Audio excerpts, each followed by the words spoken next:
¿Qué es termología? Termocalorología estudio es la parte de la física que estudia el calor y sus efectos sobre la materia. Ella es el resultado de una acumulación de descubrimientos que el hombre ha hecho desde la antigüedad, atingiendo su clímax en el siglo XIX gracias a científicos como Jules Carnot, Kelvin y muchos otros. ¿Cuál es el objetivo de la termología? Es la parte de la física que estudia la temperatura, así como los fenómenos en los que interviene el calor. El calor se define como el aumento o disminución de la temperatura que posee un cuerpo. Su unidad es la caloría y lo podemos medir con un calorímetro. ¿Qué estudiaremos? Termometría, la temperatura, escalas, equilibrio térmico, ley cero de la termodinámica, dilatación y contracción térmica. Calorimetría, calor específico, capacidad calorífica, cambio de estado, primera ley de la termodinámica. Por último, transferencia de calor, estado estacionario y no estacionario, conducción, convección y radiación. Termometría es la rama de la física que estudia la medición de temperatura de cuerpo o sistemas. Cuando nos hablan de calor, generalmente lo asociamos a temperatura. Pero, ¿qué es la temperatura? ¿Qué es el calor? En la vida cotidiana decimos la siguiente expresión: está frío, está caliente. Energía térmica. ¿Cómo medirla? A través de termometría. Si se intercambia calor, habrá fenómenos, transmisión y expresiones de cálculo. Estado térmico. Como primera medida definiremos al estado térmico como el estado asociado a una temperatura. Pero definir temperatura no es algo sencillo y aunque estemos familiarizados con el significado común de temperatura, es necesario asignarle un significado exacto si queremos que sea útil como magnitud científica. Para poder definirla operacionalmente, hablaremos de equilibrio térmico, concepto que nos servirá además para explicar otros fenómenos. Equilibrio térmico. Si consideramos dos cuerpos en contacto a diferentes temperaturas y aislados de influencias externas, vamos a observar que hay una transferencia de energía. Y luego de cierto tiempo, esos dos cuerpos en contacto estarán a la misma temperatura, es decir, se encuentran en equilibrio térmico. No habrá intercambio de energía en forma de calor. Ley cero de la termodinámica. Cuando dos cuerpos A y B están en equilibrio térmico con un tercero, C, A y B están en equilibrio térmico entre sí. Observando la imagen, de verde son los aislantes, B y A conductores, y en la segunda imagen ya tenemos el sistema en equilibrio. Existe una magnitud escalar denominada temperatura, que es una propiedad de todos los sistemas termodinámicos en equilibrio. Dos sistemas están en equilibrio si y solo si sus temperaturas son iguales.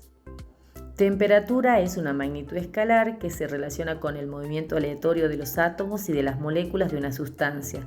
La misma es proporcional a la energía cinética media de las moléculas o átomos que la conforman. La temperatura se mide con un instrumento llamado termómetro y existen muchos tipos, por ejemplo, el de mercurio. ¿Y cómo medimos la temperatura? Para medir la temperatura de un cuerpo colocamos el termómetro en contacto con él. Por ejemplo, si queremos conocer la temperatura del café en una taza, introducimos el termómetro en el líquido. Al interactuar los dos, el termómetro se calienta y el café se enfría un poco. Una vez que el termómetro se estabiliza, leemos la temperatura. El sistema está en una condición de equilibrio en la cual la interacción entre el termómetro y el café ya no causa un cambio en el sistema. Ejercicio número 1, midiendo la temperatura. Cuando se mide la temperatura con un termómetro de mercurio, podemos afirmar que la temperatura es una medida de la energía cinética total de la sustancia en la que se encuentra dispuesto el instrumento. Indicar si la afirmación es verdadera o falsa, justificando la respuesta.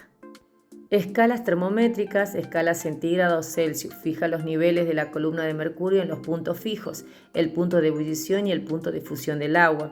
Se divide en 100 partes iguales, cada parte representa un cambio de la temperatura equivalente a 1 grado Celsius.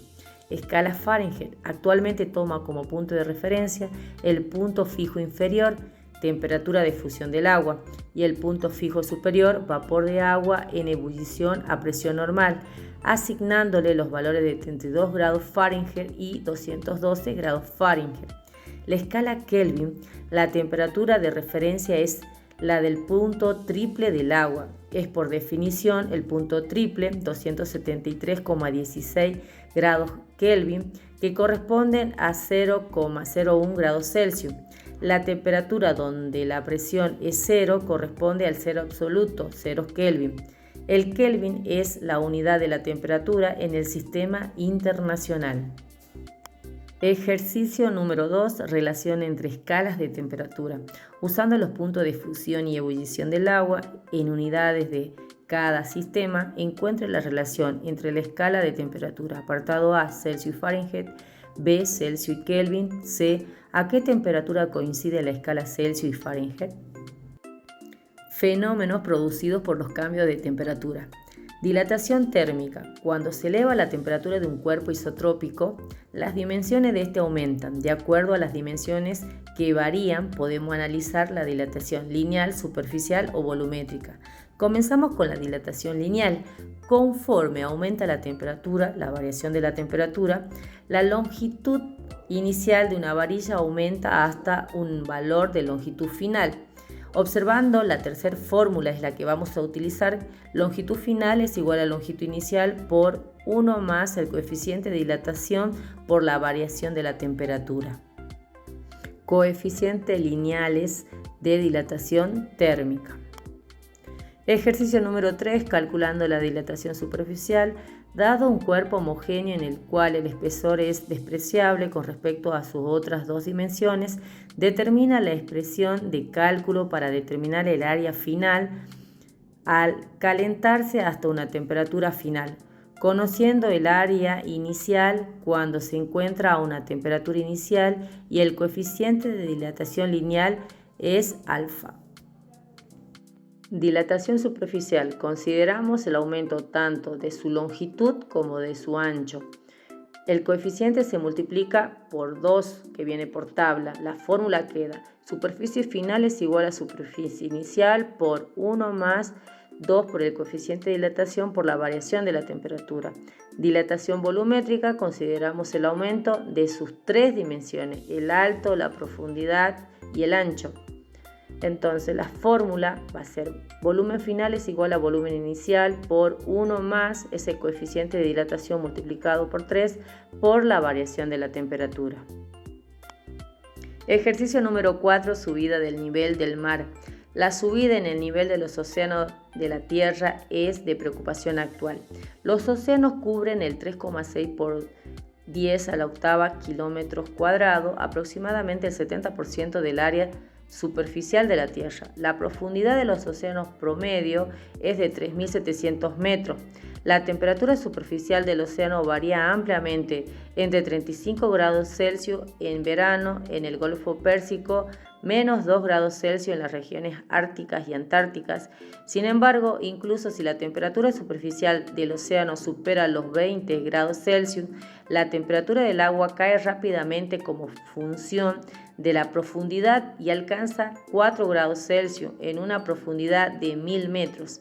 La temperatura promedio global de toda el agua del mar es aproximadamente de 3 grados Celsius. El coeficiente de expansión para el agua a una temperatura de 4 grados Celsius es 0.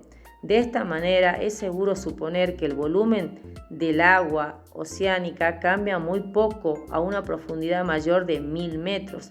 Para los 1000 metros de la parte superior del agua oceánica, supongamos que la temperatura promedio global es de 10 grados Celsius.